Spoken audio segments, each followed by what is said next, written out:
of the SoCal Supreme Sports Show. We have ourselves quite the show today. There's a lot to get into, such as the Lakers are a little dinged up as Anthony Davis is out for 4 weeks with a ruptured Achilles. The same can be said for the Clippers, as Kawhi Leonard and Paul George are both out with injuries as well. Also, USC men's hoops continues to shine as they've won 7 in a row and they've won 13 out of their last 14. Can they keep it up, or will the latter part of their schedule catch up with them? UCLA men's hoops is starting to pick up some steam after their unexpected loss to Washington State. Can the Bruins catch the Trojans, or will they be left in the dust tomorrow at Arizona State? Also have some baseball news, such as Justin Turner not being here, as he is going to be staying the Dodger for the next 2 seasons. Also, we have a lot of college news as baseball is getting underway this week. Softball got underway last week. And we even have some college results, some college women's results. 2 Southern California sports teams. Which 2 teams are they? We'll have to find out a little bit later in the show. Also, we have plenty of college sports and plenty of college basketball going on. Not just in the Pac-12. We have all sorts of college sports in Southern California. All that and more here on the SoCal Supreme Sports Show. This is Teran Rodriguez bringing you another edition of the SoCal Supreme Sports Show here on iSports, your direction of all that is sports.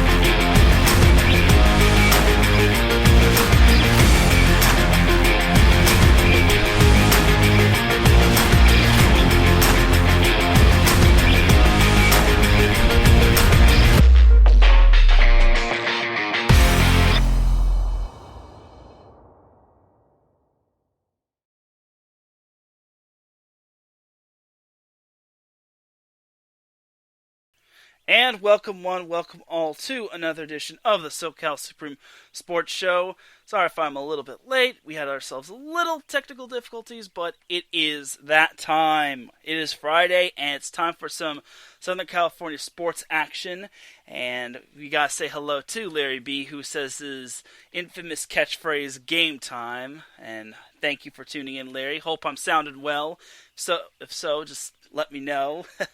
So thanks a lot. And big shout out to Larry, as he's actually going to be going live in about T-minus 1 hour and 53 minutes with his show, The Sports Couple Perspective, with himself and his girlfriend, Cecilia. And they'll be talking about quite a bit. And it's a fun show, so definitely tune in.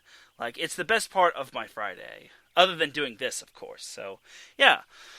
But before we get into the SoCal sports, we have some housekeeping we have to get out of the way, such as our 3 sponsors. So the first of our 3 sponsors is Legacy Financial.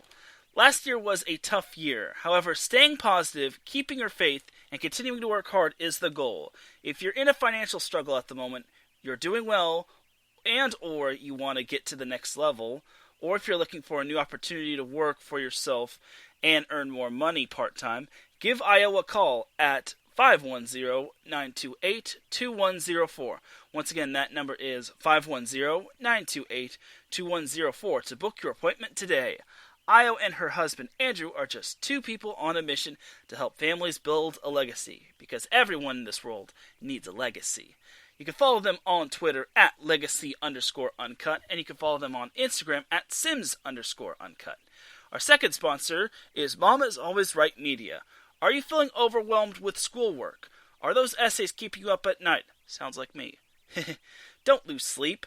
Just pick up the phone and call Mama is Always Right Writing Agency at 626-653-3649. Mom is Always Right Writing Agency will give you quality essays, and they will make their deadlines. Sleep soundly knowing that they are on the job. Once again, that phone number is 626-653-3649. 3649. And definitely check out a couple of their podcasts that Mom is Always Right Media has, such as It Goes Down in the PM. Make sure you check out the new episode of It Goes Down in the PM, brought to you by Mom is Always Right Media. And then their second podcast is Coffee After Dark. Don't miss the next chapter of your favorite love story. Check out Season 2 of Coffee After Dark. Yes, Season 2 of Coffee After Dark, brought to you by Mom is Always Right Media, where we will help you open your business from start to finish. And then the final sponsor for IE Sports Radio is the Sports Rundown.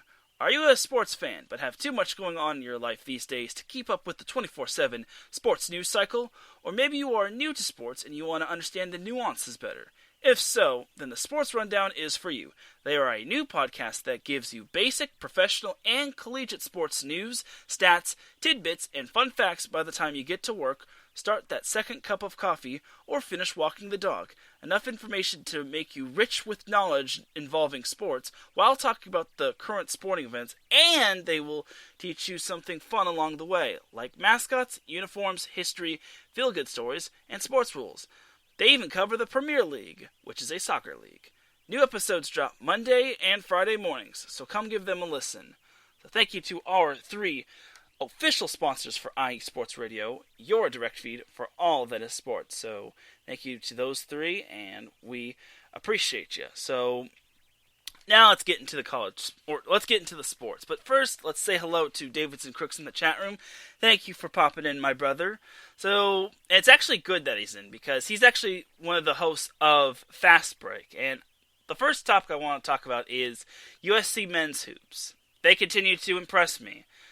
And believe it or not, USC was actually not the greatest second half team. It seems like they're improving quite a bit. It seems like the first half they seem to come out a little sluggish, and then the second half is when they get that burst of energy, and then they just pull away and just dominate the opposing team. It's absolutely amazing. If you're a USC fan, of course. If you're not a USC fan, then you're probably not listening, because this is the SoCal Supreme Sports Show. You can go ahead and listen to all the other sports talk shows that talk about, like, the Oregon schools or Colorado or the Washington schools or anything else. But if you're a USC fan, you gotta love the gameplay that USC is playing. Andy Enfield is even being considered for Coach of the Year, or Naismith Coach of the Year, because he's done such an amazing job. And as much as I criticize him, and as much as USC fans criticize him for his team sometimes playing down to their competition, I think he just does an amazing job. And personally, you have to take it back a few years, because last year his team probably would have gotten into the NCAA tournament despite the pandemic, and USC even had a pretty decent record. They even got a first round bye in the Pac-12 tournament, and who knows if they would have taken down Arizona. Who knows? And then the previous year, USC did get into the 2019 USC did get into the tournament, and I believe they won a playoff game or an NCAA game, and then they lost in the second round. I think it was to Baylor. And then the previous year they missed the postseason, and then the following year they did make the NCAA tournament. I think I've got a few of those years mixed up. So the previous year, before the pandemic year, USC missed the NCAA tournament because of some stupidity. Like, the selection process was so dumb. USC finished second in the Pac-12, runner-up in the Pac-12 tournament, and they didn't make the postseason. They were the first team out, which was absolutely ridiculous, and I'm not going to get into why USC didn't make the tournament, but teams like UCLA, I think Arizona State got in, and it's pretty dumb. I think Oregon got in as well. Arizona was the Pac-12 champion, so that's also pretty dumb. But I don't think I'm going to. I don't want to get into why USC might not have made the postseason, might not have made the NCAA tournament. So the previous year, before they missed the postseason, they actually won an NCAA tournament game, and then the following year, or the previous year after that, or before that, USC made the NCAA tournament but lost to Providence. And what's funny is that the following year, USC actually beat Providence in a revenge game, which is quite funny. So, and believe it or not, Andy Enfield actually made history with USC, as he actually reached 150 wins with USC, which is quite amazing. And like I said, he's nominated for he's on the watch list for the Naismith Coach of the Year, and he has his team trending in the right direction, and it's looking really good for USC. They just beat Arizona State. They trounced them, which, again, they were off to such a little bit of a sluggish start in the first half, but then they really picked up steam, which has kind of not been USC's style. Like, normally they're they're not the best second half team, and then the first half they're kind of good. Like in their couple games when they played UC Riverside and Cal Baptist, and then their loss against Oregon State kind of set them back as well, and then I think the loss to Colorado also didn't really reflect how good USC was, because Colorado's pretty decent as well, despite Colorado losing to Oregon last night and having dropped a couple of their games, as last Saturday, Colorado lost to Cal, which Colorado shot poorly from the free throw line. But again, we're talking about USC here. So USC is actually doing really well, but here's the thing about USC that has me a little skeptical. And Davidson actually said it in the chat room. He said USC has been under the radar. Well, I agree. I think the Pac-12 as a whole is getting disrespected because there are some pretty good teams. UCLA appears to be somewhat back on the right track. Oregon is getting it together after their season was put on hold because of a COVID outbreak. Like I said, Colorado is having a decent year. Stanford's kind of been iffy.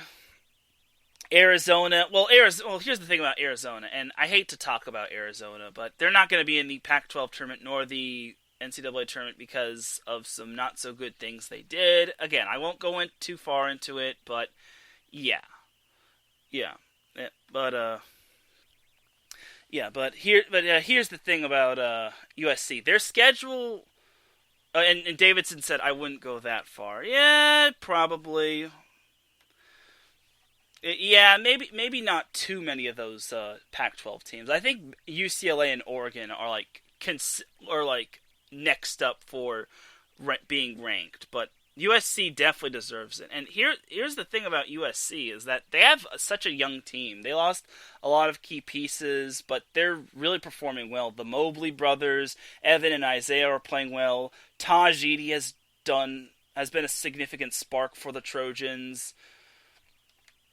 Ethan Anderson has been phenomenal as well. Drew Peterson has been great.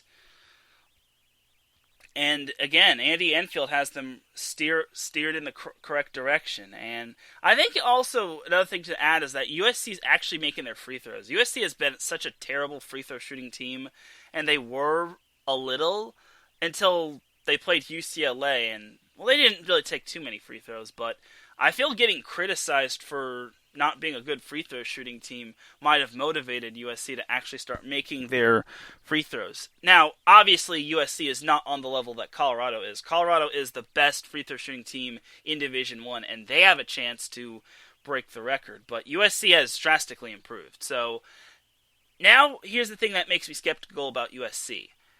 Their schedule. So, 4 out of their next 5 games are going to be really crucial. Tomorrow, USC plays Arizona at Galen Center.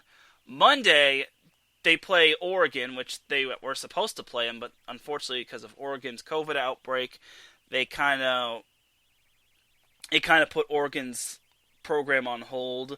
Originally, USC was supposed to play Stanford, but I guess they got Oregon on the schedule, and they just told Stanford to take a hike. I'm kidding. I'm kidding, Stanford fans. But USC plays Oregon on Monday. That's a huge game right there. And then next Thursday, USC plays Colorado, which that is a crucial game right there as well, because Colorado beat USC in the first meeting. And then next Saturday, I guess it's worth mentioning that USC plays Utah, but they beat Utah. But, and again, Pac-12 has been unpredictable as of late, so, you know. Big shout out to Andrew Hagenbaugh in the chat room. Thank you for tuning in. He did such a great job with his show, The State of Ohio Sports, which came on an hour and 20 minutes, or 2 hours and 20 minutes before my show did, so he did a great job. So kudos to you, Andrew. You could check him out on the Soccer Scoreboard show as well, every Sunday at 2:30 p.m. Pacific Time, 5:30 p.m. Eastern Time, and that is Mr. Andrew Hagenbaugh, who does an amazing job for his shows and for all of ICE Sports Radio. So back to USC. So the next 3 games are really going to test USC. I said this on Twitter last night. I said if USC can beat Arizona, Oregon, and Colorado, and then I guess Utah, just so they don't have a letdown, I think that right there should be, that alone should get them into the NCAA tournament. I don't care if they win the Pac-12 tournament or not. Like, if you could beat those 3 teams, you deserve to go to the Pac-12, or you deserve to go to the NCAA tournament. Like, that's just how I feel. Honestly, I don't see how USC doesn't get into the NCAA tournament. I think as long as they don't have like a major collapse, they're in good shape. Considering, like I said, the Mobley brothers are playing well, and everyone else is on the same page as well for USC. So as long as they don't trip over themselves, they are totally fine. But again, their real schedule starts tomorrow, and Arizona is probably the biggest trap game for them. Despite them losing by 14, Sean Miller is a mastermind when it comes to the Pac-12. He has a winning record over every team except for Oregon and UCLA in the Pac-12. So USC really has to be on their toes for them. And then at Oregon looked really good, though Colorado did look sloppy in the second half last night, but Oregon has a lot of good key pieces. They even have I think he's 18 or 19 years old. He's supposed to be in high school, but unfortunately he enrolled early at Oregon, and he got to be on the men's basketball team because his high school, unfortunately, was unable. I think that his high school canceled all their sports, and they canceled all their sports season for the time because of the pandemic, and then he just went over to Oregon, said, "Can I enroll early?" And then they got everything approved, and then poof, he's there. So yeah. Or back to Oregon. Oregon has some good players, and then Colorado is just legit. The thing about Colorado, here's the thing about Arizona. As long as USC overwhelms them offensively, and then defensively they shut down. They have some big guys. Arizona has some big guys, but as long as USC can shut those big guys down, I think they're in good shape. Like, it's all about getting the early jump on Arizona. Like Arizona always starts off really slow, and that could be USC's key right there. Like, if USC starts off strong, like they did against UCLA, and then they carry that momentum into the second half like they've always been doing, I think USC takes down Arizona with ease. And then Oregon, on the other hand, again, Oregon's a little bit of an unknown since they haven't really played a whole lot, but what I speculated from Oregon last night was that their first half looked very sloppy. I think they're in the same boat as Arizona. Like, you just gotta get the early jump on them and just don't relinquish the lead. Like, Oregon plays hard defensively. Like, they have a great backcourt trap. They pressure you offensively to try to get it up the court. Like, and Dana Altman is a great coach. So or Dan Altman. Either way, Oregon's well coached, and they're not too far off from USC as well. And that's and the Monday game is such a weird game considering that's only a 1-day turnaround for both USC and Oregon. So there's that. And then Colorado, to me, I think the key for beating Colorado is don't put Colorado on the free throw line. Colorado is the best free throw shooting team in the nation. And another key, I think, would be to just contain McKinley Wright, because he is their go-to everything guy. And he does a lot of great things and whatnot. So, and then also just pull away in the second half, because if if yesterday's game really taught me anything, it's just that Colorado got really complacent, and if USC just continues to like dominate in the second half like they have been doing as of late, that could be their key to taking down Colorado. So there's that, and then Utah is just straightforward. You just don't have a bad night, but that could also be a trap game for their final game of the season against UCLA. So there's that. So that's my little speculation on USC. USC men's hoops. USC currently leads the Pac-12 as they are, I believe they are 9, or I believe they're 11 and they're 12 and 2. 12 and 2. UCLA isn't too far behind. They're 11 and 3. Oregon is 8 and 3. But they got a lot of making up to do, and it's going to be quite something.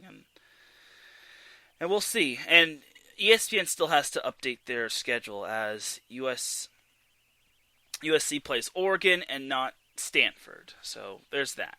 So as for UCLA, looks to be back on track after last week. Last week was a pretty horrendous week for them, as they barely squeaked by Washington, of all teams, the worst team in their conference. And then last Thursday, UCLA lost to Washington State.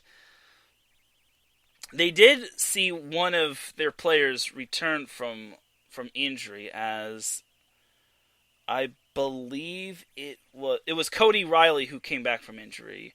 He actually hurt his ankle, but now he is back in the lineup for the Bruins. But it looked like he kind of dinged his ankle again because he wasn't putting too much weight on it, as I saw on ESPN yesterday.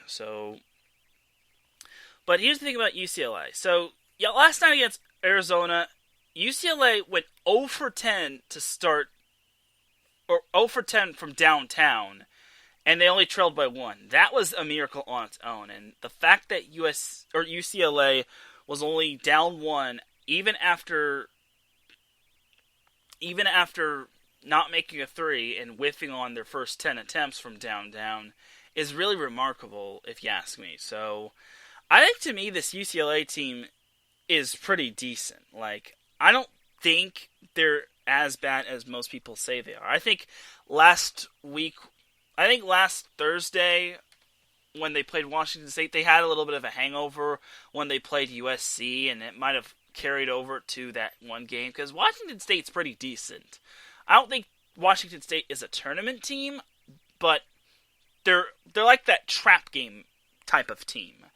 And, well, then again, every team in the Pac-12 is a trap game, but I think Washington State is the most trap game-ish, if that makes any sense. So UCLA is a full game back of USC. So this could be UCLA's chance to start pulling away, or for UCLA to like hope that USC drops a game. But here's the thing about UCLA. They can't bank on that alone. They need to take care of their own business. And that starts tomorrow when they play Arizona State, which, well, I think they could beat Arizona State. Arizona State also had a pause in its program, but if they can handle Arizona handily like they did yesterday, I think UCLA handles Arizona State with not too much problem. They just got to contain Remy Martin, who scored 30 against USC. Whew.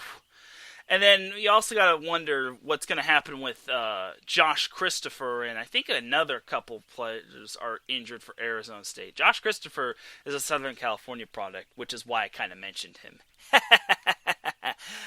He comes from the Mayfair portion of Southern California, which is near the 562, which is in Long Beach. So big ups to Mr. Josh Christopher. He's the real deal. Okay, enough fanboying. Other than that, here's the thing about so UCLA really needs to like run the table and then hope to get some help along the way. UCLA's schedule is kind of, well, I wouldn't call it bad, but I mean, after they play Arizona State, they next Thursday they go up to Utah to play Utah, and then next Saturday they play Colorado, which that could be make or break for them. That could either make their chances of catching up to USC or break their chances, depending on which Colorado team they get, considering Colorado has been Dr. Jekyll and Mr. Hyde as of late, and they really haven't, and they've kind of been disappointing because they actually had a good chance at maybe challenging USC for the top spot in the Pac-12 regular season. But ever since that Cal loss, Colorado has not looked the same. So UCLA's schedule is favorable, but as Bill Walton said last night, what's going to happen with Oregon and UCLA? Are they going to reschedule that game? Because, I mean, UCLA does look like a promising team that could make the NCAA. I think they get into the NCAA tournament, depending on how they do in their remaining few games and how they do in the Pac-12 tournament. And they're certainly not to be underestimated, considering they have great talent on their team, and Mike Cronin's done a pretty good job with that program, considering he's only in his second year. And last year, UCLA was the second seed until the pandemic canceled the whole Pac-12 tournament, which was a bummer. But we've moved on from that. So I think UCLA will make the NCAA tournament, and USC for sure will get in, especially if they win out their next 3 games. Like, those 3 games alone should. And one person on Twitter even told me if USC beats Arizona, Oregon, and Colorado, they could be top 10.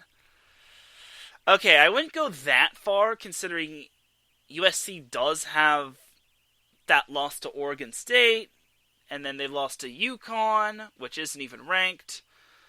So the fact that USC is number 17 as of right now, as of the show, is quite amazing. So they just got to keep it up, and hopefully they don't trip over themselves, and hopefully playing down their competition doesn't get in the way. So it would be pretty cool to see Evan Mobley win Pac-12 Player of the Year, and he might be nominated for Player of the Year. And it would also be pretty cool to see Andy Enfield get Coach of the Year as well, because it's not when it comes to USC, they have a lot of high expectations, no matter what sport they're playing. Okay, maybe not all sports, but still, they still have high expectations, especially since they play in the Pac-12, the Conference of Champions, and then I think that it would be quite something, and especially for all the people that criticized Andy Enfield, because Andy Enfield does a great job of recruiting. Like, he has one of the top recruiting classes, or he had one of the top recruiting classes this past year, and he does a great job recruiting, and and the record speaks for itself. And I think people are starting to eat their words about Enfield. So Davidson says UCLA should get an at-large bid. I agree. I totally agree. It's just that they've had a couple of losses, but they've been dinged up a little bit. In their game against USC, they had 3 starters out, which really hurt them, and I think that really would have been crucial, especially when you're playing in a rivalry game such as USC. So, and you're on the road, so there's that. So the Pac-12 is kind of winding down, and next week is basically judgment week for USC and kind of UCLA as well. Like, this is basically the last chance for both teams to start to improve before the Pac-12 tournament. Since Arizona is not going to be in the tournament this year, there's going to be 11 teams, and I believe it's the first 4 or the first 5 teams get a first round bye, and then everyone else faces off against one another.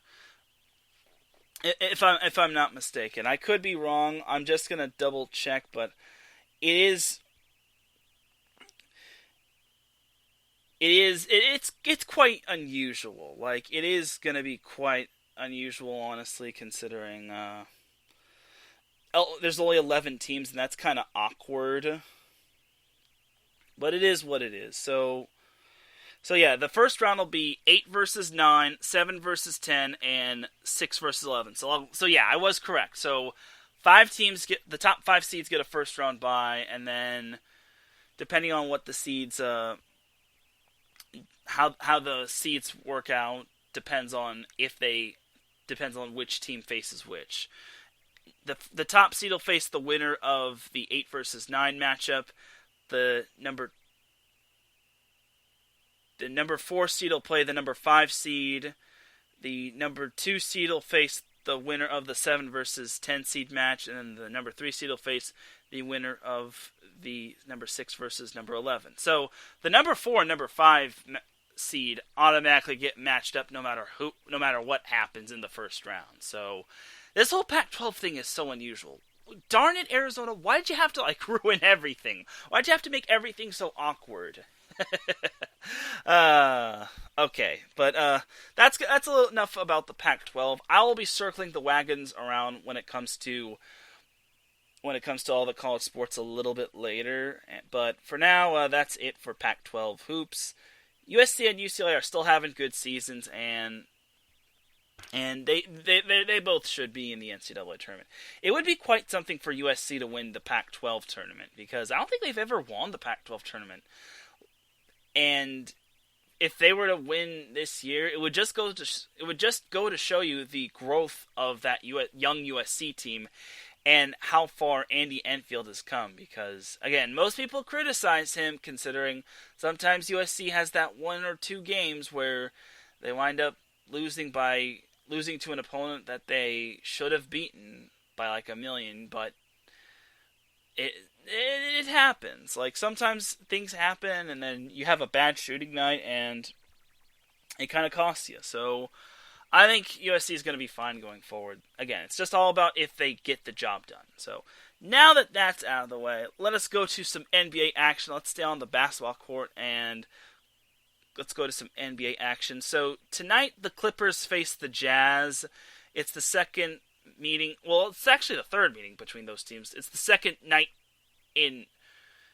time in 3 days that these two teams will be meeting. As the first meeting, the Jazz stomped on the Clippers 114-96. I'm just going to say this right now. Utah looks legit.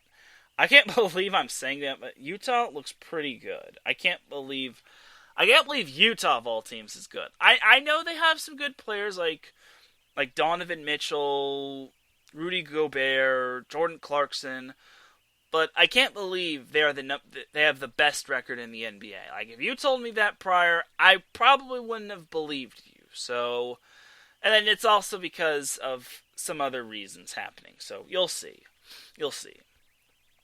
But on Monday, the Clippers did beat the Miami Heat 125-118. Tight match for the most part, but the Clippers got the job done.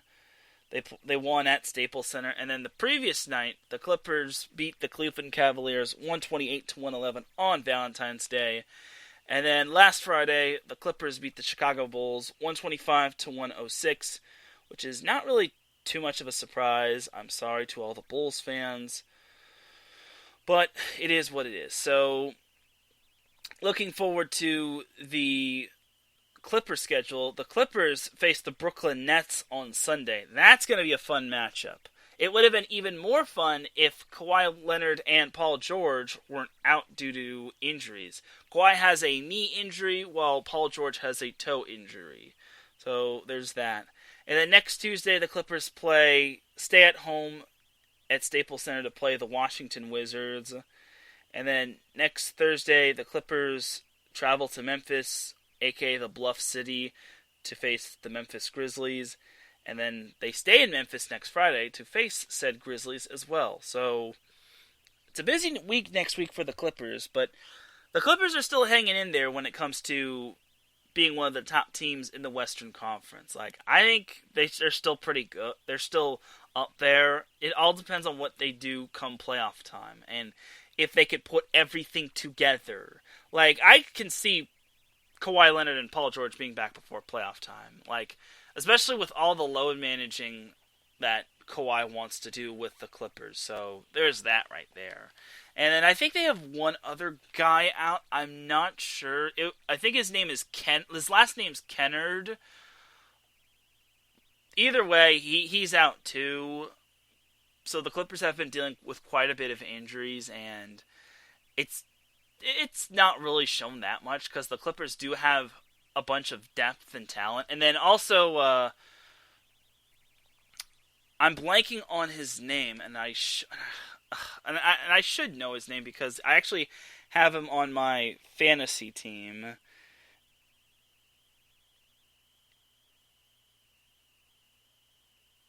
Nick Batum. Nick Batum also has a concussion for the Clippers, so yeah, he's out too. So the Clippers have been hampered with injuries, but they're not making too much of an excuse against it. Like when it comes to the Jazz, no team is really beating the Jazz. Like they are like on fire. Like it's quite astounding. And if you're a Jazz fan, it's a beautiful thing. So I think the Clippers will be fine. It's just that every team goes through injuries, and I think another team should know about injuries. And by other team, I mean the Lakers. And it's a perfect time to transition into the Lakers. So the Lakers, to everyone's dismay, or every Lakers fan's dismay, lost Anthony Davis because of a ruptured Achilles this past Sunday. And unfortunately, he is out. He got reevaluated, and he is out for 4 weeks, which he'll be back before the playoffs, which is good, but now the Lakers have a little adversity to deal with, since Anthony Davis is basically their glue. Like defensively, he does a lot, and then offensively, he helps take some of the pressure off LeBron. But now all the players on the Lakers are going to have to step up, whether it's Kyle Kuzma, Talen Horton-Tucker, Alex Caruso, Kentavious Caldwell-Pope. Markieff Morris also tweaked his ankle too, but I think he should still be fine. Wesley Matthews as well, Marc Gasol, Montrezl Harrell. Like I expect him to step up as well.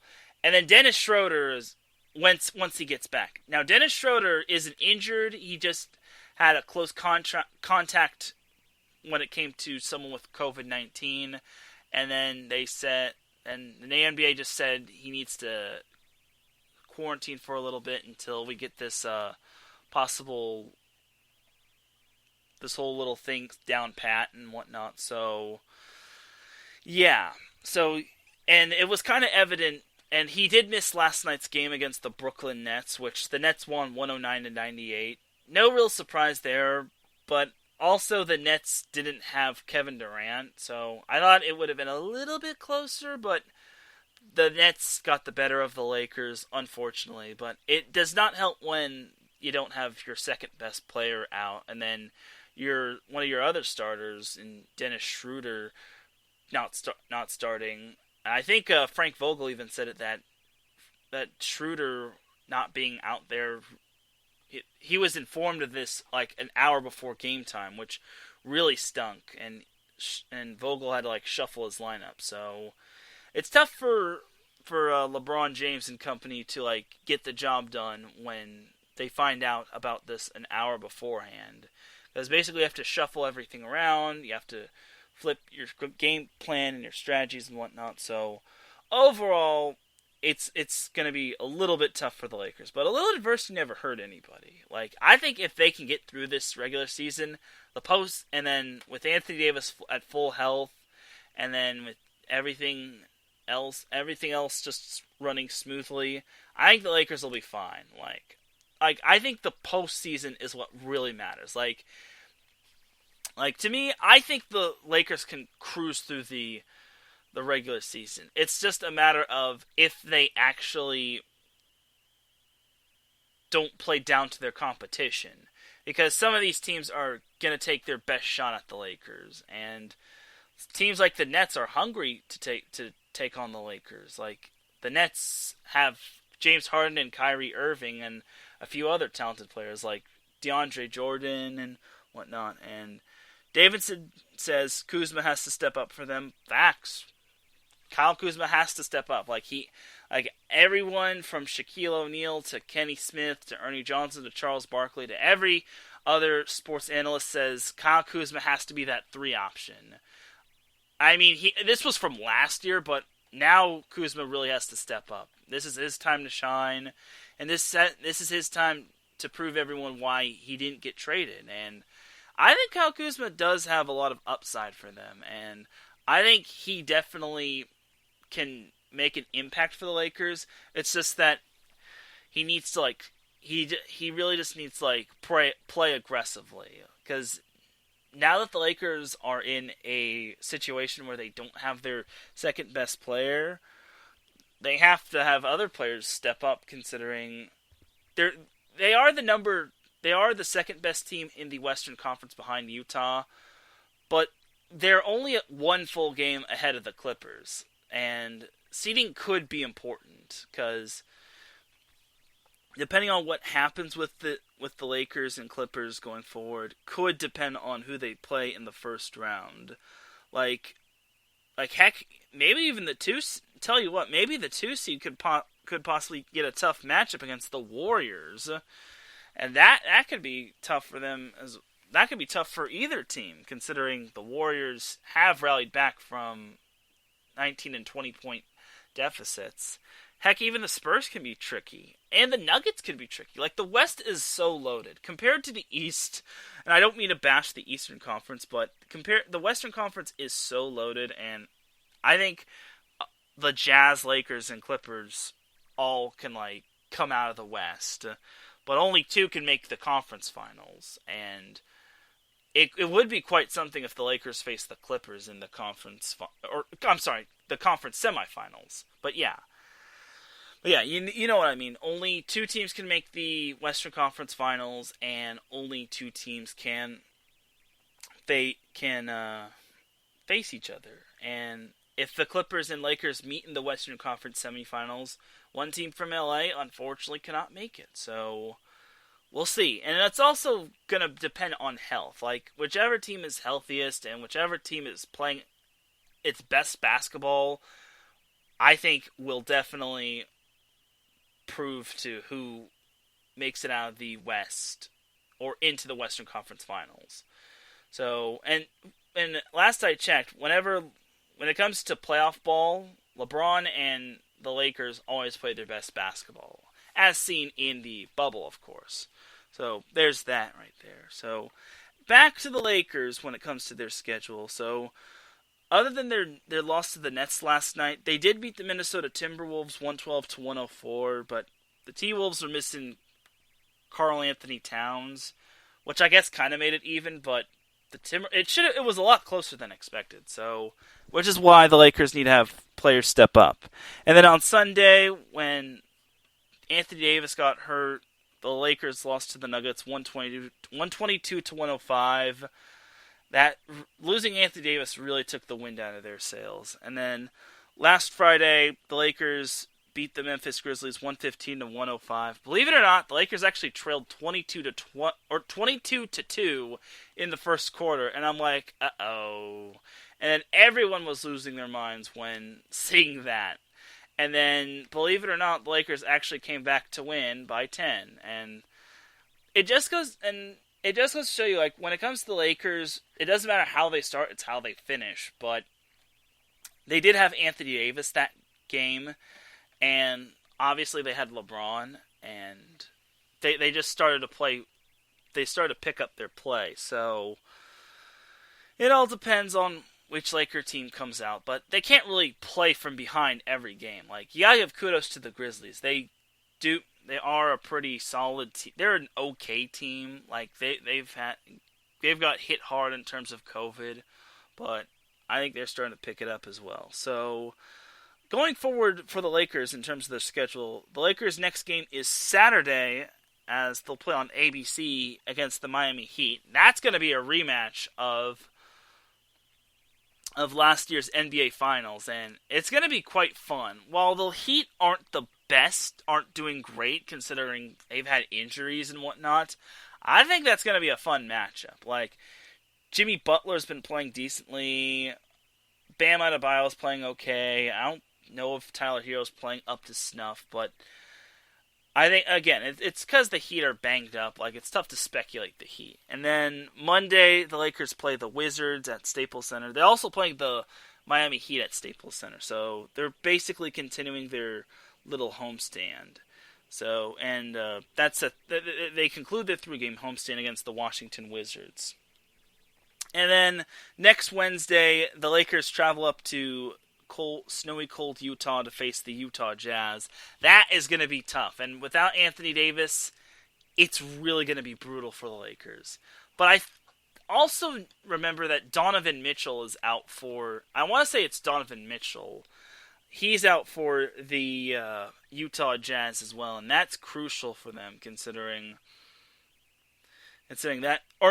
I'm sorry, Mike Conley is out. And it still really sucks, though. And apparently he is playing tonight against the Clippers. So he is active tonight, and Mike Conley is the one that was injured, not Donovan Mitchell. But Mike Conley also provides a big impact, as he's been averaging 16.5 games as well. So that's going to be a tricky little matchup. And then next Friday, the Lakers return home to Staples Center to face the Portland Trailblazers.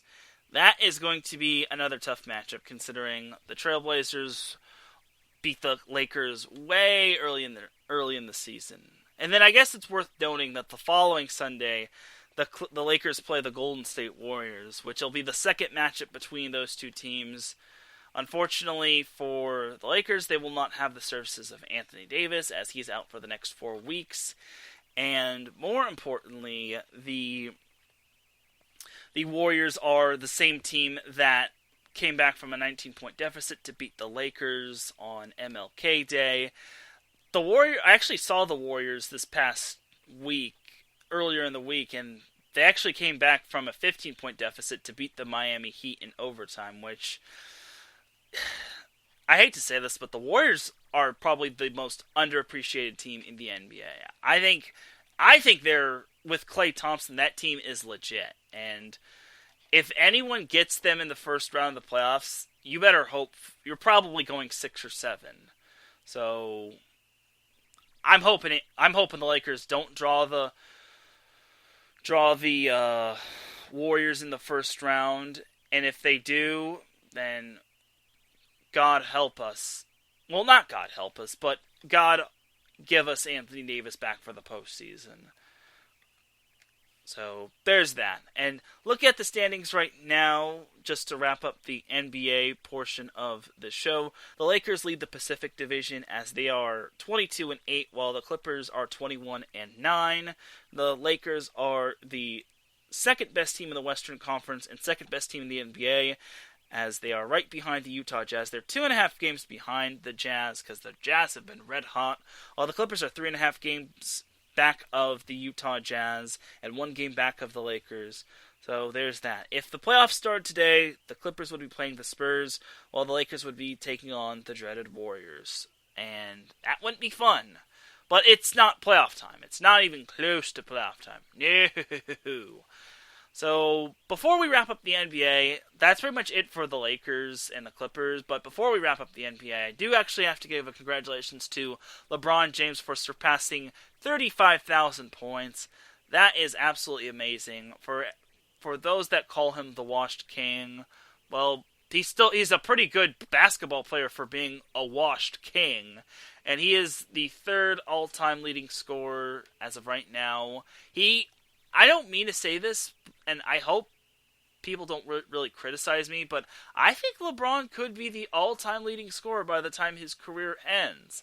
It all depends on if he stays healthy, but the fact that he's got his little diet going, his little exercise routine, and the fact that he's kept himself healthy for the most part really is quite amazing. And even though he's had a bit of he's been a little dinged up, like it's quite astounding that he's been able to continue to play as much as he could. And I think LeBron could be making his mark when it comes to the NBA history books. And I think this year, when considering the Lakers only had like 2 months of rest, I think it's going to be even more impressive. And LeBron should be in the MVP category, and he should win MVP. Like, there are others that should be considered, like, say, Joel Embiid or Damian Lillard, or maybe even Kevin Durant when he gets back, or Steph Curry.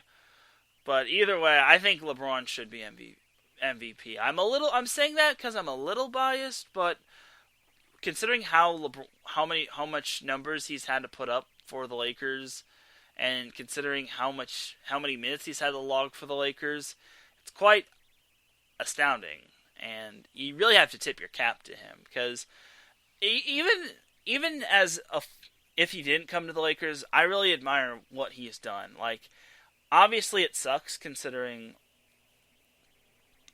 LeBron is everyone just hates LeBron because of success, but I think you have to like respect everything LeBron does, because he's just that great of a player, and he wants to play until he can't no more, and it's quite amazing. It's a beautiful thing, and I all power to him, and I hope he does surpass Kareem Abdul-Jabbar. And whether he stays with the Lakers or he goes, I hope he stays for as long as he can. But I could see him like going back to the Cavs for at least one more year. But whether he stays or goes, I really hope to enjoy his time as a Laker going forward, because we'll never know until he's gone. And I'm glad he's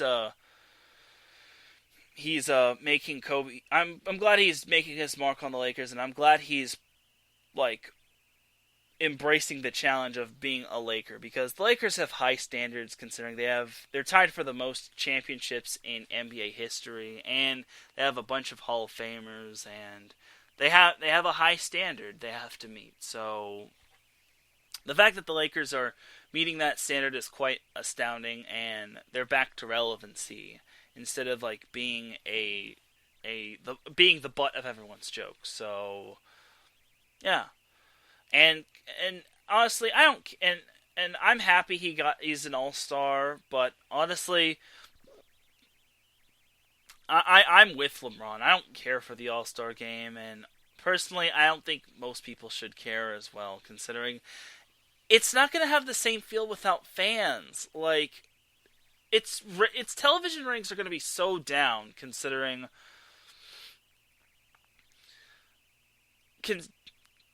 there's not going to be a whole lot of fans. And honestly, like, the NBA just came back, and like the end of the 2020 NBA season had like a little bit of a 2-month break, and then everything came back in like December and whatnot. So I just think that for the sake of all the All-Stars, like, give them the 5 days off that they need to, like, give them the 5 days off to, like, catch their breath and, like, let them lick their wounds and whatnot. Don't, like, have this All-Star game. Just, like, honor them like the NFL did with the Pro Bowlers, or the McDonald's All-Americans did, considering they canceled their McDonald's All-American game. Like, why don't they just do that instead? Just have a virtual, like, little ceremony and just honor the All-Stars. Like, you really don't need to have an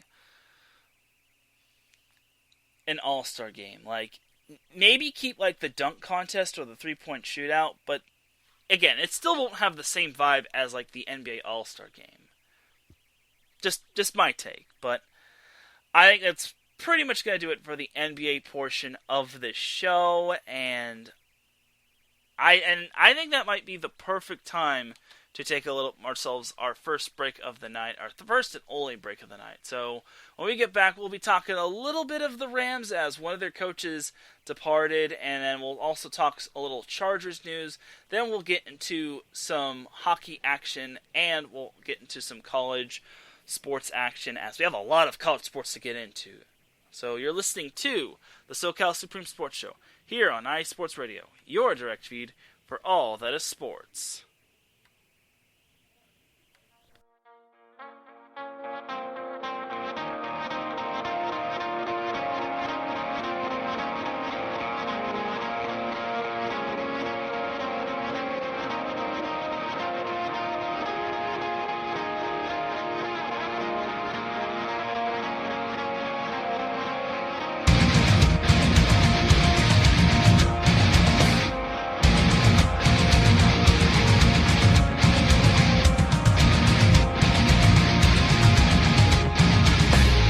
Hey sports fans, do you like wine?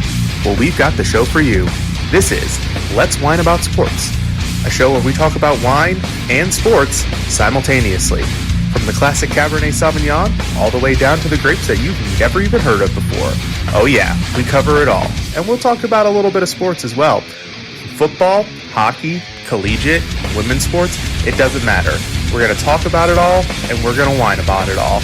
So join me Monday at 8 p.m. on IU Sports Radio, your direct feed for all that is sports.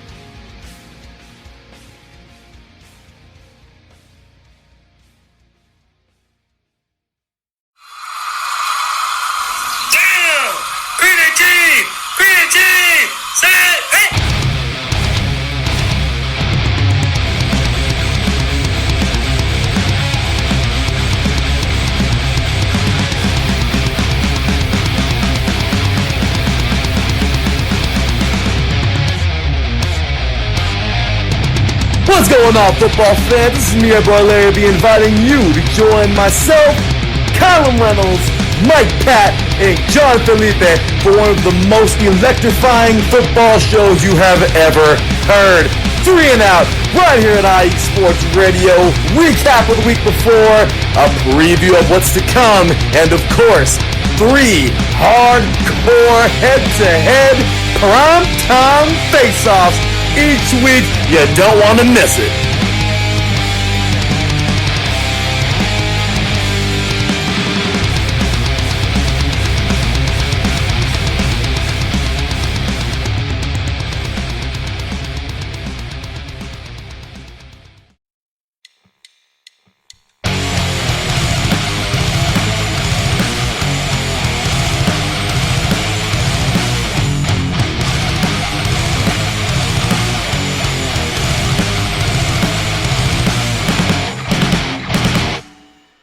College football, and do you want to hear a college football show dedicated to all that is college football, including junior college and the CCCAA and the NJCAA, the NAIA, and the NCAA, including Division III, Division II, Division I AA in the FCS, and Division I A in the FBS? Well then, look no further.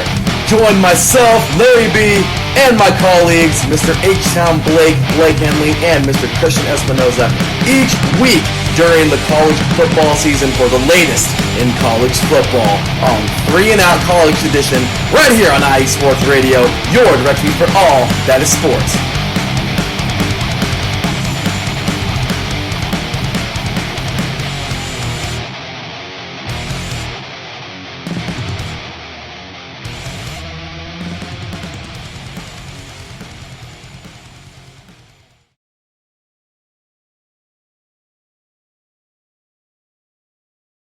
And we are back with the SoCal Supreme Sports Show. You can check out all of our amazing shows on several different platforms, such as Spreaker, TuneIn, YouTube, Apple Podcasts, Spotify, and much more. Alright, so we are on segment 2 for the SoCal Supreme Sports Show, as we have less than an hour away, and good golly, we have less than an hour.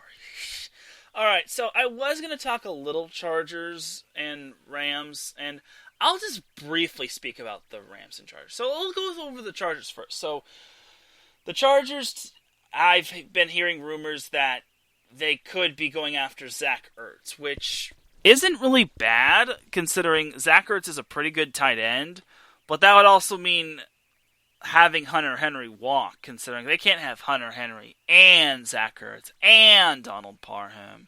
So it would be quite something if they were to go after what's his face, Zach Ertz, and if that means if they go after Ertz, then that's the nail in the coffin for letting Hunter Henry walk. And if that happens, then honestly, then I could see the Chargers pretty much focusing on re-signing their defensive players, such as Michael Davis and maybe, just maybe, Melvin Ingram. But because their free agents this year are Melvin Ingram, Hunter Henry, Denzel Perriman, Michael Davis, Forrest Lamp, Dan Feeney, Sam Tevy, Rayshawn Jenkins, Isaac Rochelle, Damian Square, and Virgil Green. If I had to pick the top 3 players to re-sign from that group, I'd say number 1 should be Hunter Henry. Number 2 should be Michael Davis, considering he is very young and he performed really well at the cornerback position compared to Chris Harris Jr. and Casey Hayward. And then number 3 would probably be Denzel Perriman, since he's still 28. Like if I had to pick an honorable mention, I'd probably pick either Dan Feeney or Rayshawn. I know the Chargers are definitely going to be drafting offensive linemen in the draft and whatnot. So we'll see. And then the Rams, I hear. I just got this report 6 hours ago as Aaron Cromer is no longer on the coaching staff, as this was the news was broken by Cameron De Silva on the Rams Wire, and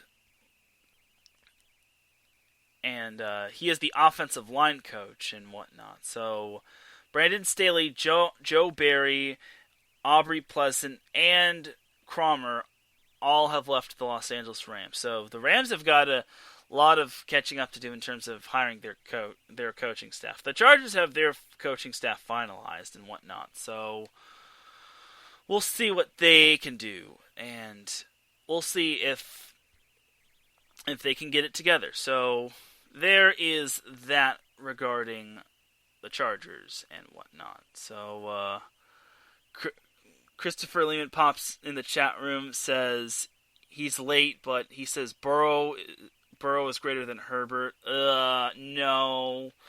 That's a bit of a reach. And he says hi, Teran, and hi to Chris. But big shout to Christopher Lehman, as he and Daryl Kinsey Jr. as well as Michael Ward all did a great job on the extra mile yesterday, and I got to work with Mr. Christopher Lehman on the extra mile a few weeks ago, and it was fun.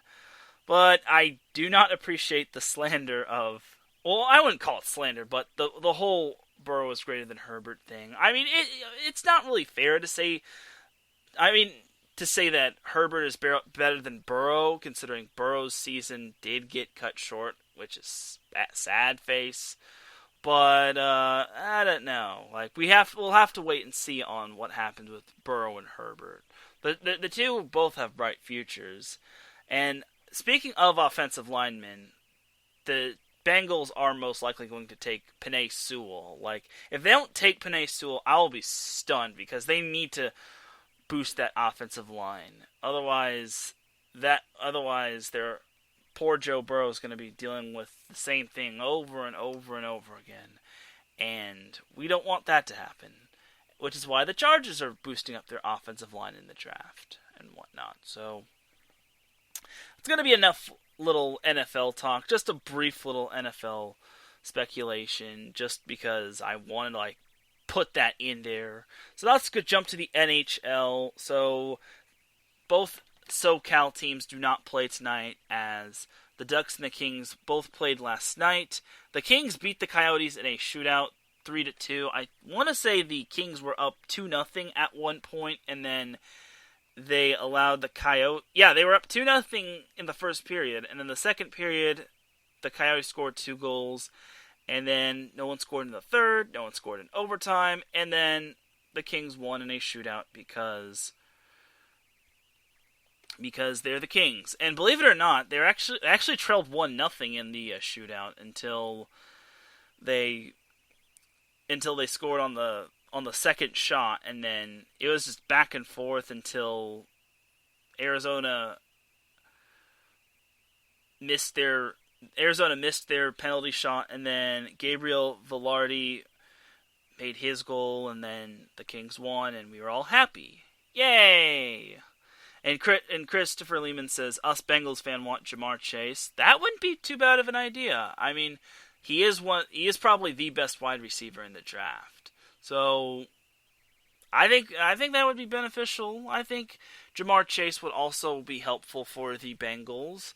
Like, it all depends on what they truly need. But if everyone else wants to pass on Penei Sewell, then the Chargers will have no problem reuniting Herbert and Penei Sewell because the two played at Oregon.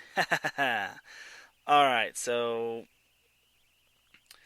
this past Tuesday, when it came to the NHL, the Kings beat the Minnesota Wild 4-0, which was absolutely amazing as Jonathan Quick recorded 28 saves and shut out the Minnesota Wild, which was fun times. On Monday, the Anaheim Ducks lost to the San Jose Sharks 3-2, which was unfortunate for them. Last Saturday, we didn't have any games, and then last week we didn't have. Last Friday, the Kings and the Ducks didn't play this past weekend, so they had themselves quite an unusual weekend, and then they had quite a busy week this week. So they get Friday off, but Saturday the Ducks and the Kings are back at it as the Kings play the Coyotes at Arizona while the Ducks host the Wild. Both games are on Saturday. The Kings play at 4 p.m. Pacific time, while the Ducks play at 6 p.m. Pacific time. So on Monday, the Kings play the St. Louis Blues, which should be a fun match. And they're traveling up to St. Louis to play the Blues, and there will be a lot of "we have the LA Rams" memes going on between Kings fans and Blues fans, which is actually funny. That's basically the Rams game. I call the Kings versus the Blues the Rams meme game, considering every Kings fan who is also a Rams fan says, "Oh, we have the Rams and St. Louis doesn't," which is quite funny. So that's this upcoming Monday between the Kings and the Blues. Next Wednesday, we have the Ducks facing the Coyotes, and then the Kings and the Blues close out their series next week. And then next Friday, we have the Kings facing the Minnesota Wild, and the Golden Knights facing the Ducks, which has been postponed for some reason. It could be because of the weather and whatnot, and my heart goes out to everyone that's affected, especially in the Texas area. My heart goes out to those that are affected in the Texas area, or that for those that are affected by the current weather conditions. If you are affected, then my heart goes out to you, and I am praying for your safety. So there's that. So hopefully everyone gets safe, and hopefully you all get power and water back, because I hate to say this, something like this, but I can't imagine living in those conditions. Like, it just makes me grateful that I'm still in Southern California, and I'm actually gonna share this right now. But my brother is actually gonna be moving to the Texas area in less than a month because he's getting a new job, and I want to give the applause button to him real quick. So.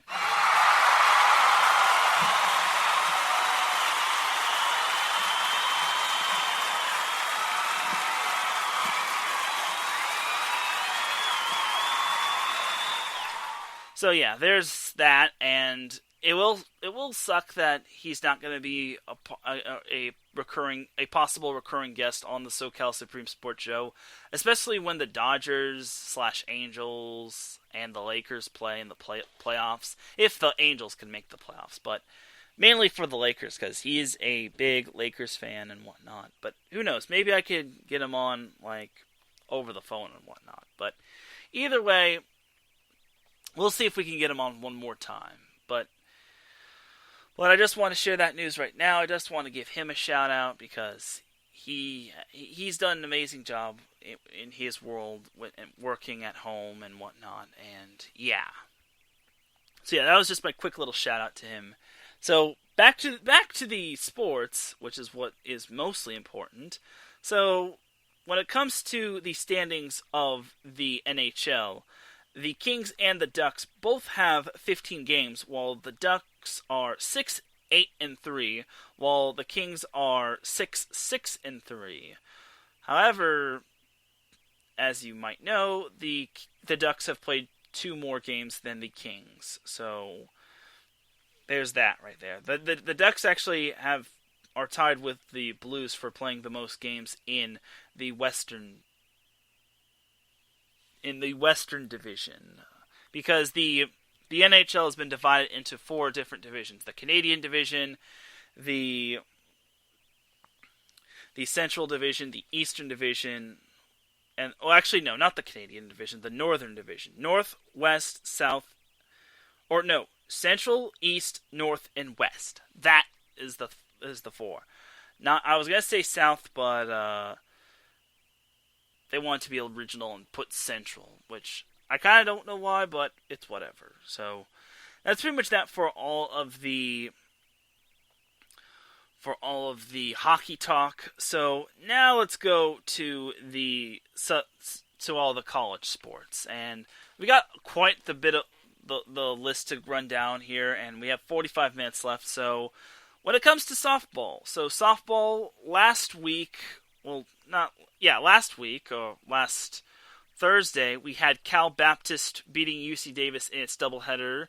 The first game went 3-2 in favor of Cal Baptist, while the second game went CBU's way, 6-2. Last Friday, we had Sacramento State beating Cal Baptist 3-1, but Cal Baptist bounced back to beat Sacramento State 9-3 in the second of the doubleheader. UCLA, the number 1 team in the nation, beat Fresno State 7-0, while LMU beat Cal Poly 3-2 last Friday. Last Saturday, we had UC Santa Barbara beating St. Mary's 8-0 in 6 innings, while St. Mary's got the best of the Gauchos 6-3 in the first game. So there's that. And LMU reigned supreme over Fresno State 4-2 in the first game, while they beat them 2-0 in the second game of their doubleheader.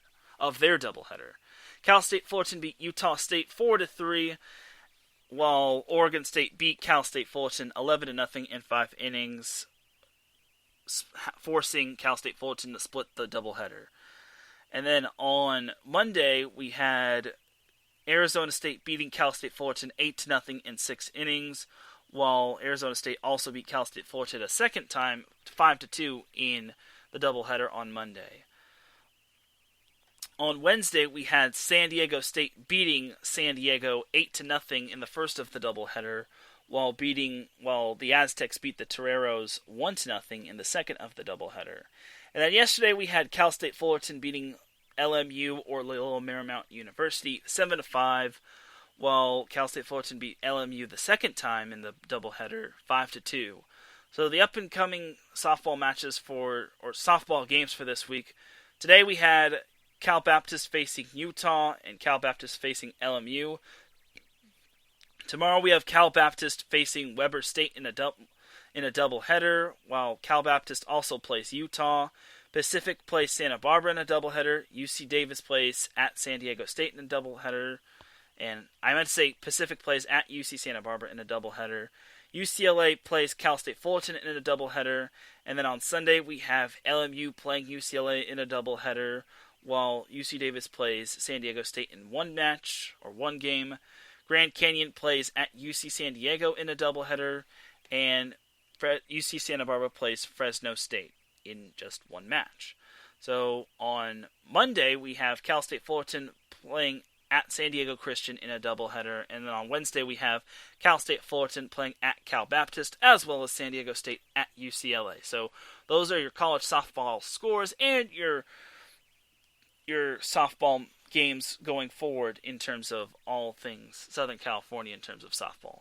So baseball is going to be underway this week. I will talk about baseball next week, but we actually have women's lacrosse. So the only 2 NCAA Division I lacrosse schools from Southern California are USC and San Diego State. So that makes my job a little bit more easier. It's not going to be a long list. And believe it or not, USC and San Diego State actually faced one another last Saturday, where USC just trounced San Diego State 20-6. USC doesn't have any games this week, while San Diego State plays Oregon tonight in about 40 minutes while they play Arizona State on Sunday. And those are your women's lacrosse games. So it's that simple. I also could go over the club lacrosse games on the men's side as well, but I don't know. That could take a little while.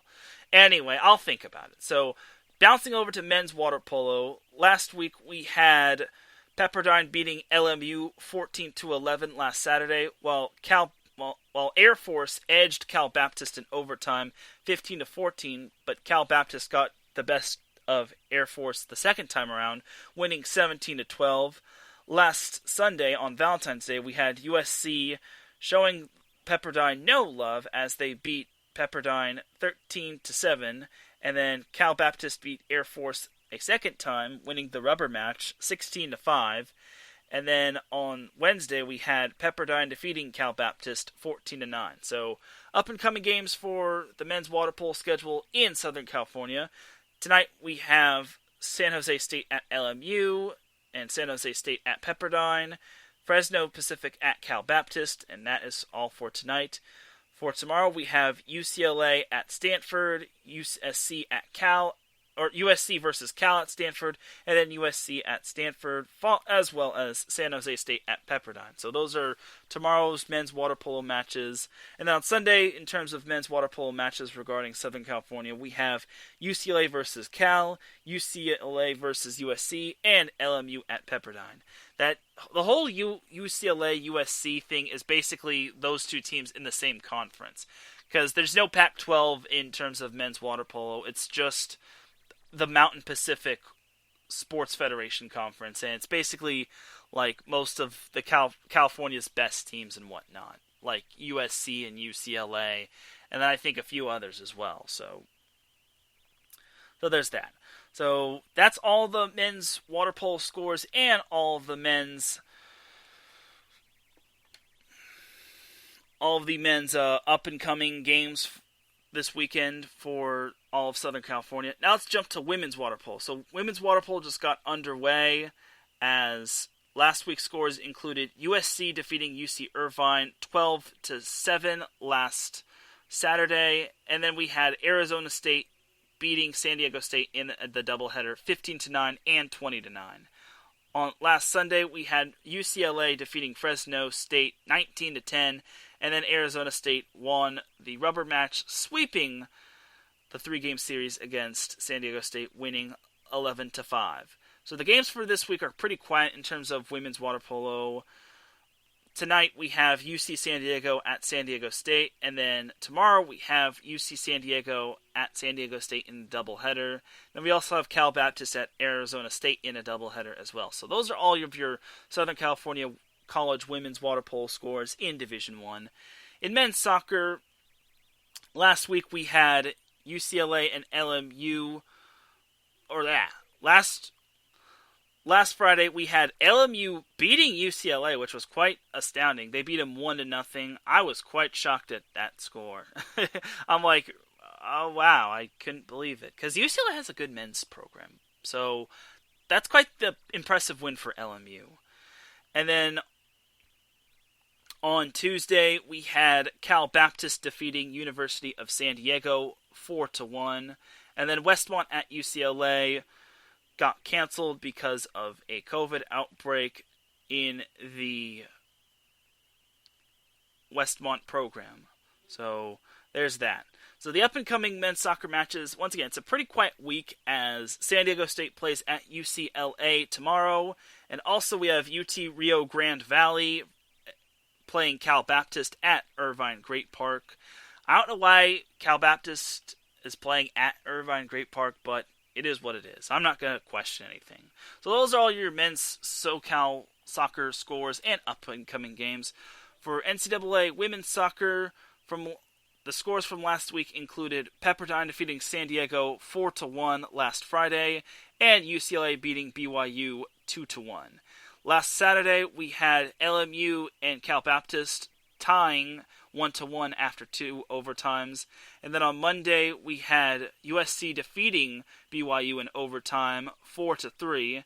And then on Tuesday, we had UCLA shutting out San Diego 3-0, and then yesterday, Thursday, we had Cal Baptist defeating Dixie State 2-1 at Irvine Great Park. So the up-and-coming women's soccer matches for Southern California include Santa Clara at BYU, LMU at Portland, BYU at San Diego, and Cal Baptist versus Dixie State at Irvine Great Park. So that concludes all the women's Southern California college soccer scores from there. Now let's jump to college swim and dive, as we won't have too many of these going on, as last week's meets included USC defeating Utah 160-94. I believe that it was on the men's, or I believe it was on the men's side of things. On the women's side of things, UCLA edged USC in probably the closest swim and dive meet I've seen, as UCLA edged USC 151-148. That is as close as it's going to get. And this was all on Saturday, by the way. And San Diego defeated Concordia 159-93, and Pepperdine defeated Westmont 187-47. So there's only one area swim and dive meet, and that's Pepperdine at LMU. We won't have too many of these going forward, considering we will every team is like in their like little conference tournament and whatnot, and that's going to be tricky right there. I'm not trying to get out of covering swim and dive, but it's just too tricky. And I won't be covering track and field because those are like a bunch of individual performances. There's not like an official score. It's just too confusing. I'm sorry. When it comes down to like the NCAA championships, then maybe I'll cover some. But for now, I'm sorry. Like, don't kill me, track and field fans. Anyway, back to women's tennis in terms of NCAA women's tennis. Before I get into the scores, I do need to note this news that LMU has opted out in terms of women's tennis. They will not be continuing its season due to COVID-19 and whatnot. So, unfortunately, that is a bummer for LMU. Another unfortunate news to report is that San Diego State's men's and women's tennis program have put its little programs on hold because of a COVID outbreak. So there's that. But last Friday we had San Jose State beating UC Irvine 4-1, which was unfortunate. We had San Diego defeating Cal State Fullerton 7-0, which rounded off last Friday's games. On Saturday, we had UCLA defeating San Diego 7-0, while Pepperdine defeated USC 4-2. Second loss for USC, as they lost to Pepperdine yet again. And then yesterday we had USC defeating Hawaii 6-1, which was a decent win for the Trojans. So up and coming women's tennis matches from now until next Thursday. Today we had Hawaii at UC Irvine. Tomorrow we have San Diego at USC, UCLA at Cal, UC Santa Barbara at UC Davis, and Cal State Fullerton at San Diego State. Sunday we have Cal at UC Santa Barbara and Fresno Pacific at Cal Poly. Monday we have Hawaii at San Diego, and then on Wednesday we have UC Irvine at Fullerton. And like I said, San Diego State men's and women's tennis is on hold in terms of continuing on with its athletics and whatnot. So, unfortunately, we won't be seeing too much San Diego State in terms of men's and women's tennis. So, now to men's tennis. Last week it was quite the rough week for USC, as USC lost to Illinois 4-1 in terms of men's tennis. They also lost to Texas 4-3, and then they lost to TCU 4-3 as well. So it was quite the tough weekend for the Trojans in terms of men's tennis. Continuing on from last week's tennis matches, last Friday we had Cal Poly defeating Sacramento State 4-0, while we had LMU at San Diego State postponed last Saturday. Last Sunday, we had San Diego defeating UC Irvine 5-2, while Cal Poly lost to Fresno State 5-2. And then the up-and-coming SoCal NCAA tennis matches for this week. Today we had Cal Poly at Pepperdine, Fresno State at LMU, San Diego hosting Arizona State, and then tomorrow we have USC hosting Oklahoma State, LMU at UCLA, San Diego hosting St. Mary's, and that rounds up all of tomorrow's men's tennis matches. Sunday we have UC Irvine hosting Fresno State, and Pepperdine hosting Oklahoma. And then on Wednesday, we have UC Santa Barbara taking on UCLA at UCLA. And like I said, college baseball gets underway, and I'll be talking more about that next week. And that's that for most of the miscellaneous college sports.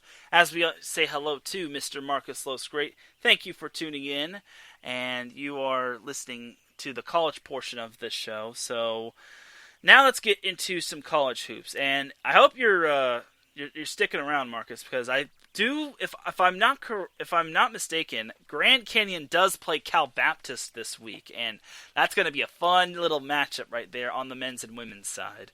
So as of right now, in terms of Cal Baptist versus Grand Canyon does lead Cal Baptist on the men's side 19-14. It's still in the first half. But on the women's side, Cal Baptist edged Grand Canyon in overtime, winning 81-77. So Cal Baptist lives another day to staying undefeated. So that's some good stuff right there from Cal Baptist women's basketball. In terms of all the other basketball scores going on, we have Long Beach State defeating Cal Poly on the men's side, 64-60. We have UC Riverside in a tight one against UC San Diego, 72-67.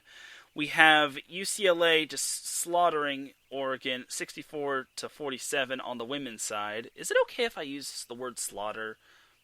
I'm okay with it. Anyway, also in terms of men's basketball, we have UC Irvine defeating Cal State, or UC Irvine leading Cal State Fullerton 28-15. And then all the completed scores that happened, we had Cal Poly defeating Long Beach State on the women's side 55-44. And then also on the women's side, we had Oregon State trouncing USC 77-52. Yikes. And then on the women's side, we had UC Irvine defeating Cal State Fullerton 71-58. On the women's side, we also had UC Santa Barbara defeating Bakersfield 77-63. And then in an impressive victory, in my opinion, we have UC San Diego defeating UC Riverside 63-59, which it's not every day we get to see UC San Diego pulling off a Division I win, because this is their first year as a Division I school. So every little Division I win is impressive for UC San Diego. So we'll give them a nice little golf clap. Okay, that's enough.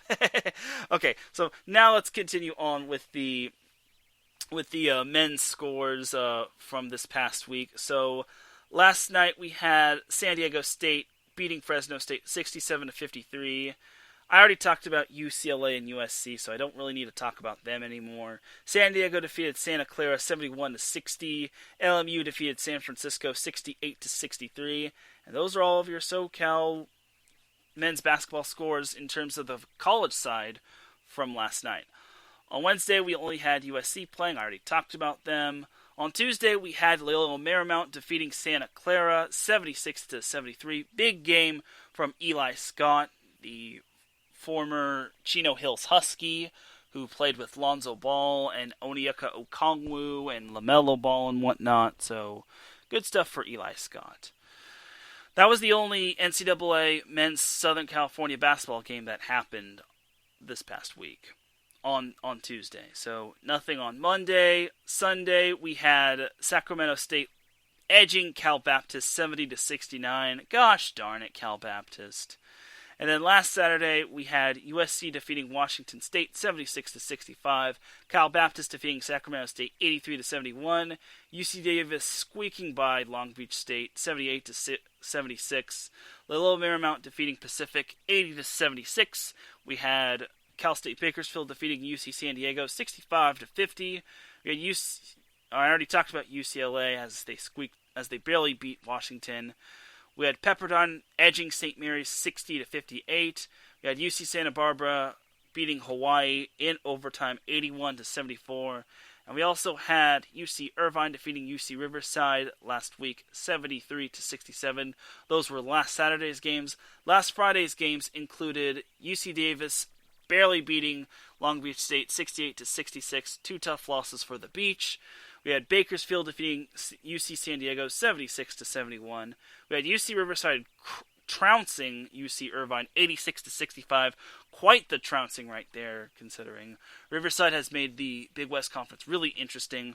We had UC Santa Barbara defeating Hawaii 59-50, and that was that for all of our past games. So this Saturday or tomorrow, we have Loyola Marymount hosting BYU, USC hosting Arizona, Pepperdine traveling to Santa Clara to play Santa Clara. We have Cal Poly going to Long Beach State to play Long Beach State. We have San Diego State traveling to Fresno State. We have San Diego going down to Spokane to play Gonzaga. We also have UC Riverside going down to UC San Diego. We have UC Irvine facing Cal State Fullerton. We have Cal Baptist facing Grand Canyon. That should be a great game. We have Arizona State, or UCLA hosting Arizona State. And concluding all of the Southern California men's basketball games that are upcoming tomorrow, we have Cal State Bakersfield at UC Santa Barbara. So tomorrow we have no games regarding Southern California college men's basketball scores. And then Monday, contrary to ESPN's SportsCenter app, USC plays Oregon. Do not believe that junk. USC plays Oregon. They do not play Stanford. Get it right. And then also on Monday, we have Pepperdine traveling to NorCal to face St. Mary's. Tuesday, we have San Diego hosting Pacific in the only Southern California men's basketball college game that's going on. Wednesday, we have no games regarding Southern California college men's basketball teams. Thursday, we have UCLA at Utah, USC at Colorado, San Diego State hosting Boise State, Loyola Marymount traveling to Malibu to face Pepperdine in the second, I believe it's the second of the PCH face-off. We have San Diego hosting Portland, and that is that. And then next Friday, we have UC San Diego facing UC Irvine, Cal State Northridge going down to Cal State Bakersfield, UC Santa Barbara going up against UC Riverside, and then Long Beach State traveling to the islands to face Hawaii. And then we also have UC Davis taking on Cal Poly, or Cal Poly hosting UC Davis. And I don't know why Omaha and Denver's here. Like, I didn't favorite them. And then I guess it's worth noting that next Saturday we have San Diego State taking on Boise State, Pepperdine traveling to San Diego to face San Diego, UC Santa Barbara traveling to Riverside to play UC Riverside, UC San Diego at UC Irvine, USC at Utah, Loyola Marymount traveling to Spokane to face number 1 Gonzaga, UCLA traveling to Boulder to face Colorado, Long Beach State staying in the islands to face Hawaii. We have Cal State Northridge at Cal State Bakersfield, and that is that for all of the Southern California up-and-coming NCAA men's basketball games. So now let's check out the standings for all of our Southern California teams, starting with San Diego State. They are number 25 in the nation. They are 10-3 in the Mountain West Conference. They're only one and a half games back of Boise State, and they're only a half a game behind Utah State and Colorado State. Imagine if San Diego State didn't lose to Utah State, and they didn't lose to Colorado after they had a 27-point lead. Get it right, San Diego State. What are you doing? Anyway, San Diego State is also 16-4. In other words, San Diego State's 3 out of San Diego State's 4 losses have come from conference play. So, too bad. That's all I gotta say to them. Too bad. Anyway, as for Cal Baptist, if I can find them, going into tonight before their game against Grand Canyon started, Cal Baptist is 4-4, and they are 10-7 in the Western Athletic Conference. Cal Baptist is 4th in the WAC, behind Utah Valley, Rio Grande Valley, which only has played 2 games, and GCU, which has played 6 games. Apparently, Dixie State knows how to stay healthy and stay consistent, as they've played 10 conference games. But GCU is the front-runner of the WAC, as they are 6-0 in the conference, and they are 12-3 overall. So good for Grand Canyon. I'm surprised Marcus hasn't made any GCU comments. But who knows? But I am liking the whole Cal Baptist Grand Canyon rivalry. It's a fun rivalry. So, anyway, moving on to the Big West Conference. The Big West Conference is really interesting, as UC Santa Barbara leads the conference at 8-2, while UC Irvine is a full game back at 7-3. Believe it or not, UC Santa Barbara has the longest winning streak in the conference, as they have won 10 in a row. I believe that is the longest winning streak of their program. So, okay. Oh, Marcus is back. He says Lamau. He's probably laughing at the fact that I mentioned GCU. Anyway, back to the Big West Conference. But yeah, UC Santa Barbara is on a roll. They have won 10 in a row, and remember, they started off conference play losing their first 2 games against UC Irvine, and I guess they played a couple of non-conference games. I'd have to go back and check. If I'm not mistaken, as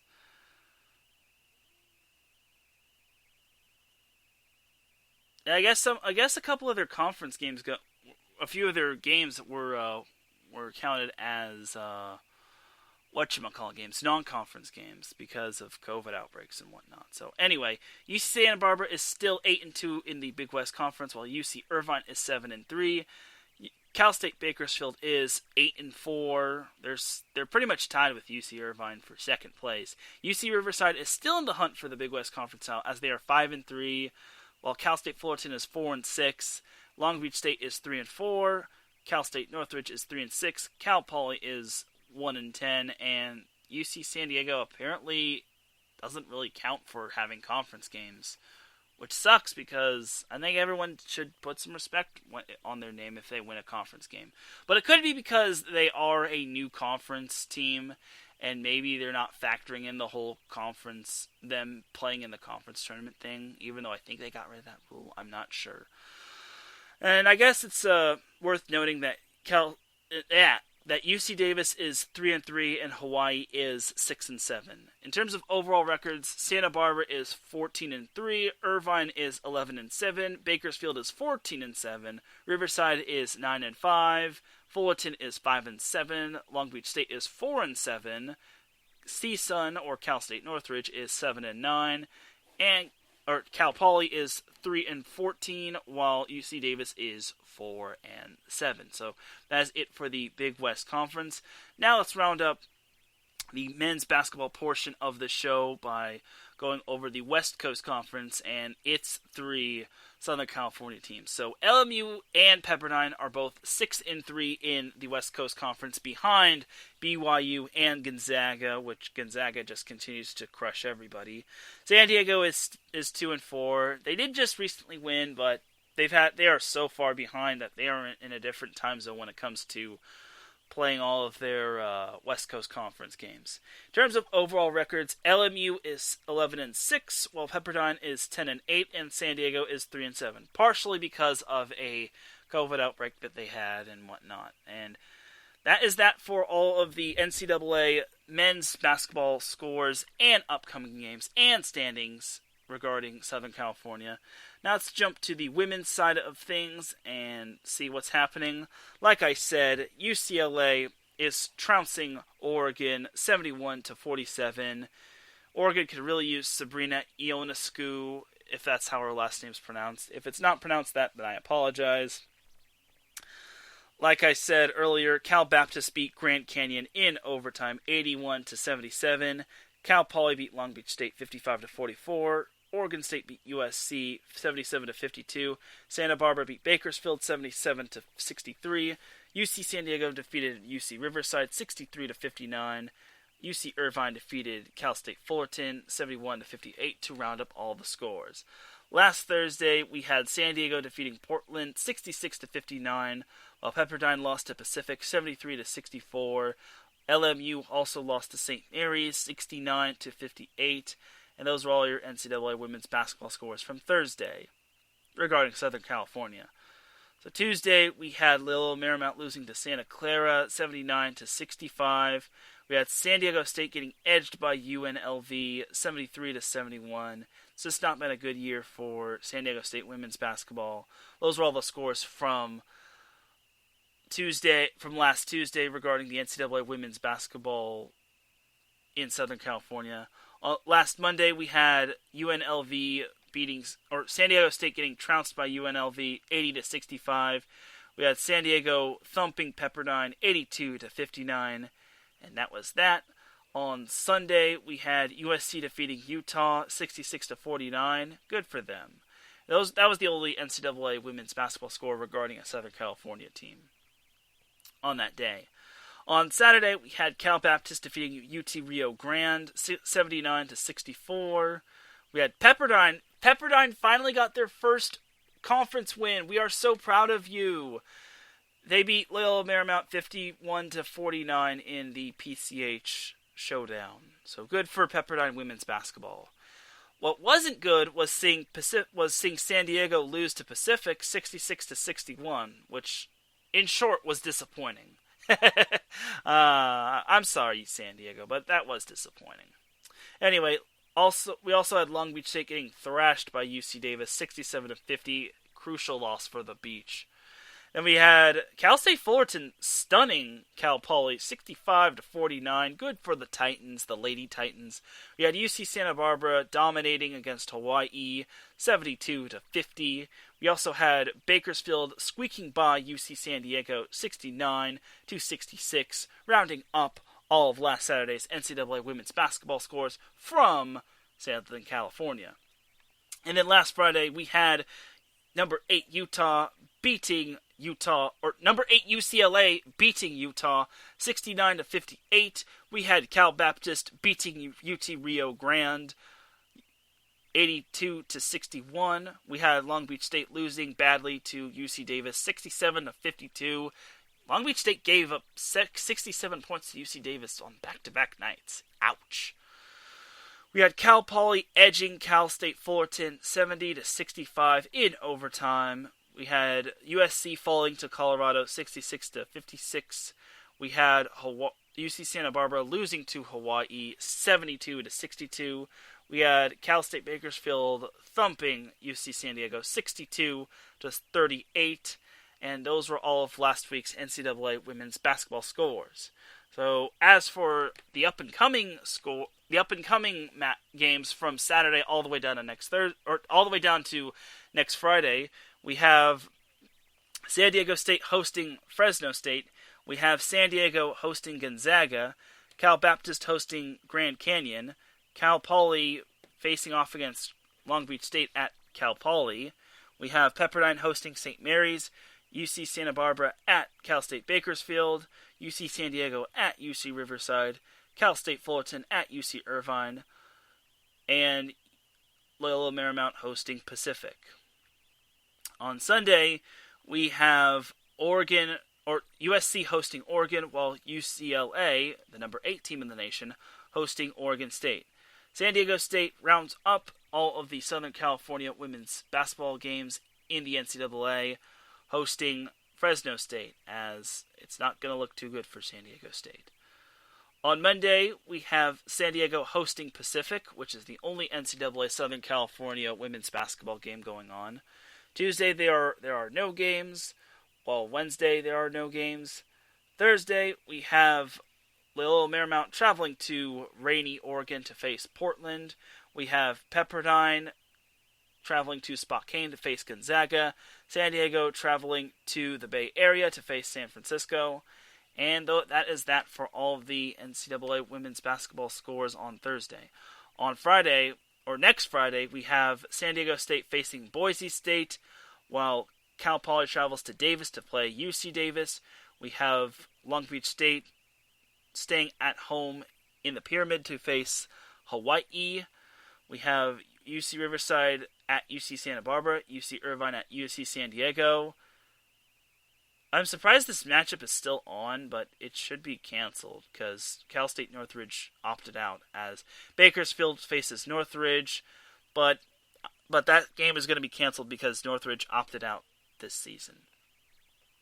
Anyway, and I guess it's also worth knowing that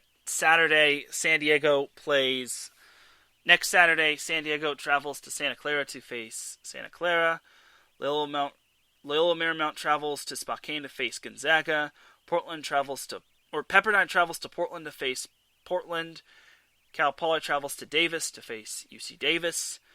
Long Beach State plays at home against Hawaii. UC Riverside plays at UC Santa Barbara. And UC Irvine also plays at UC San Diego. So now let's go over the standings, and then I will send you all on your way. So let's go over the West Coast Conference. So the West Coast Conference, in terms of San Diego, Loyola Marymount, and Pepperdine, San Diego is in third place of the West Coast Conference as they are 9-3. They still have a couple games they need to make up. LMU is 4-11, while Pepperdine is 1-14. Hey, at least they're not winless. As for overall records, San Diego is 12-5, while LMU is 5-15, and Pepperdine is 4-15. So those are all the Southern California teams that are in the West Coast Conference.